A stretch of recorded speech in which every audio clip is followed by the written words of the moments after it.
আলহামদুলিল্লাহ, আপনারা দেখতে পাচ্ছেন এখানে 5 ইঞ্চি একটা পার্টিশন উঠাচ্ছি। এটা হলো রান্নাঘর আর বাথরুমের মাঝখানে পার্টিশনটা উঠালাম।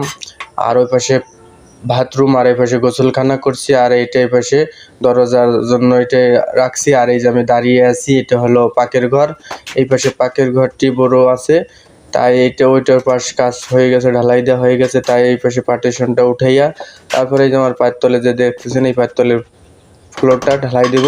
ঢালাই দিয়ে এই পাশের কাজটি, এই পাকের ঘরের কাজটি সম্পন্ন করব ইনশাল্লাহ। এইভাবে কাজটি করে রাখলাম পরবর্তীর জন্য। এনে দেখা যায় পরবর্তীতে এখানে ছাদ দেবে, এই ছাদের জন্য আপাতত এই পার্টিশনটা উঠাই রাখলাম। আরও চারপাশ দিয়ে ওই যে টিনের বেড়া দেখতেছেন, ওই টিনের বেড়াটা ফেলিয়ে তারপরে ওই পাশে সাইড দিয়ে গাইতে দিতে হবে। গাইতে দেওয়ার পরে তারপরে একটা ছাদ চাপাইতে হবে।